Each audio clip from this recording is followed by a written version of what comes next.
We'd be more efficient with our feet. Yeah, and then 6 o'clock, right? 4 or 5 and all that. At 6, elbow up all the time. How about that crossbar woman? You think that's something you might do on your own? Yeah. And crossbar on is difficult, especially from short. Yeah, start halfway in from the end zone and then back up 5. Once you got here, it was easy. Yeah. But that really forced you. Get on top and finish. Yes. Anywhere you got a goal post, even a soccer goal like that, I encourage you, take 10, 20 throws. Warm up there. That's going to get that muscle memory and that subconscious thinking, I really got to get on top of it. Yes. Rather than getting out in the middle of the field, chucking it deep, and then realizing why you're taking a big step while the elbow's dropping because we didn't warm up properly. Yes. That's what we do here. That's what we're going to do at camp on Saturday. Yes. What else? What else are we taking away from today? Get it to him, check down. Crossing, short pass. Yeah, play catch, right? Yeah. Put yourself in the receiver's shoes from time to time. What do I want the pass to look like? How hard do I want it to be? Where do I want the location to be?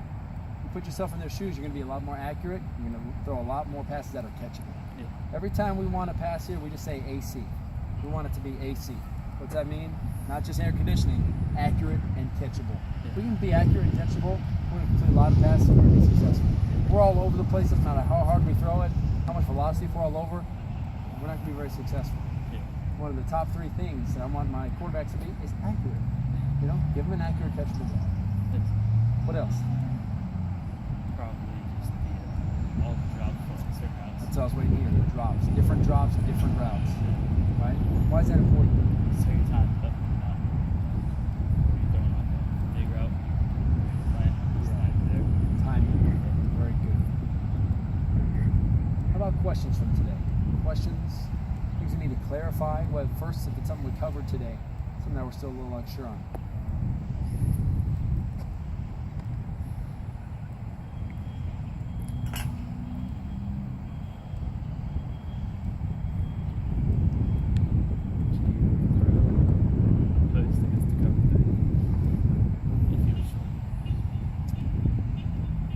Possibly. You know, number one, if we need the distance, we may have to. First, we got to look off that safety. If he's got that deep third, we got to look him off and know we're coming back the other way. Yeah. Right? Or we've got to hit him right into that break like we would versus cover 2. Because even though cover 3 is not cover 2, what family is it in? Man or zone? It's in a zone, right? So they got that deep third. If our receivers are breaking underneath, we got to treat it like cover 2. That bang post right out of the break. It's 4th and 13. You know, let's hit him right now. Let's just get that 13. We don't need the home run. It's not 4th and forever. Yeah. Right? So that's a good question. You got to know that you got to keep your safety honest or look him off. If we're coming back right, I know I got my matchup, my stud on my right. I'm looking him off left. Boom, right out of the break. Yes. You know, but we can't float that deep ball up there because that's where he's at, or he's in the deep third. Yeah. So we can't give him a gift. Yes. Good question. What else?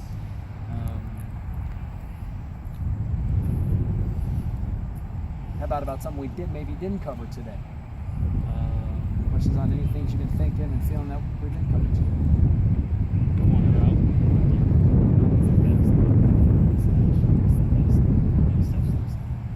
Man or zone?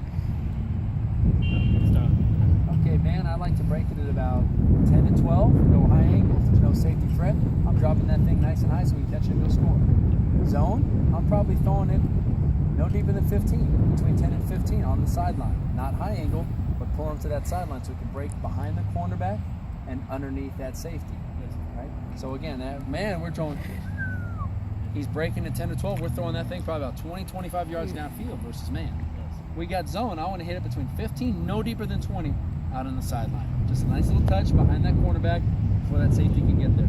15 to 20 yards towards that sideline. Yes. Level 2 ball. So we got the level 3 man, level 2 zone. Yes. Does that help? Yes. What else?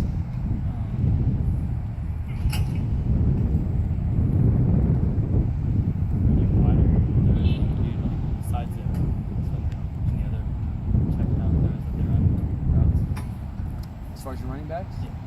No, I like the swings. I like the flats. Right through the line, get at the flat. I like those arrow routes. Looks like you're going to sell the flat and then you come back over the middle. Oh, yeah. You know, little arrow, little check down route over the middle. I like those. Those are pretty much the 3 basic ones you'll need for this year. As you get to varsity, you'll maybe get some more elaborate. Yeah. But you get the swing, flat, arrow route, check down. Good. Yes. I like the wheel route too by that back in the flat. A little pump, get that corner someone to be able to get up and then get them on the sideline. You get that speedy back. Yes. USC used to do a lot with Reggie Bush. We have that fast back out of the backfield. We can pump that out and that backer's going to go slipping right behind. Yes. What else? You said when you're running a curl flat, you need to swing around. Wouldn't that be like a little? Wouldn't there be a lot of guys who can fly to get a swing flat? Possibly. I mean, you're going to have that curl here. You're going to maybe a slot receiver out there about 5-8 yards. But then you'll have this back right here as a check down. So we treat that as a 1-2-3. You go in, we want to hit that curl first, hit that 5-yard out, and then right here. So it's kind of a 3-level. Curl, flat, scat out here. So, you know, that swing route and that flat guy, you know, if the play develops real long, they might get close. But otherwise, that 5-yard out should just be running here, and this guy should be waiting here for you. So it's a good question. It's not the best combination, but sometimes when you want that true high-low read, if they're buzzing guys into the flats, it's nice to have that back sitting out there and just check it down too. Yes. What else?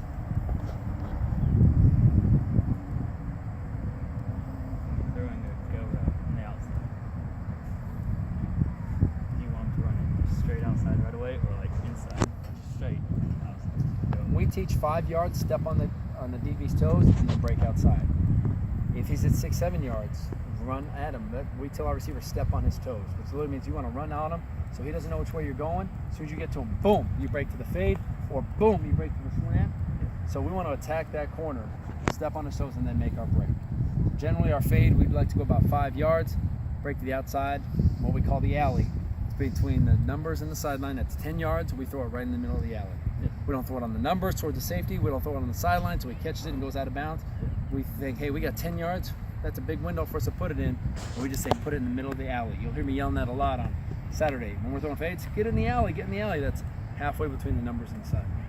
That's something hopefully can help you on deep balls. You throw it to that spot and it's their job to get there. Because if they're running wide to the sideline, I'm not going to throw them out of bounds.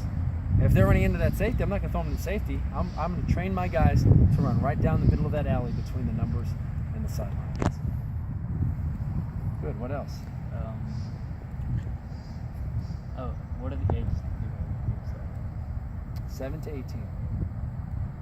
Yeah, we'll have our champs ages 7 to 12 on one side, and then we'll have our varsity group on the other side. And I'm gonna have the varsity group on the side. And so come ready to work. Come ready to grind. We're gonna go fast, but I know you'll be ready. Yes. So how many people?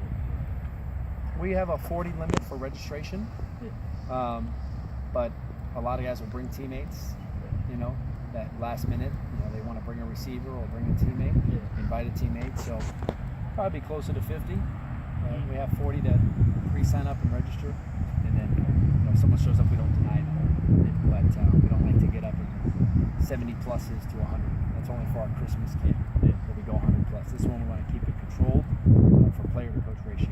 And is this 20? Are you talking about 40 varsity and then 40 young ones? No, combined. So right now we're about 30 varsity and about 10 to 12 champs. And there will be other coaches beside you. Yes. Any other questions? Ready to eat? Yes. Okay. You guys still good to grab something?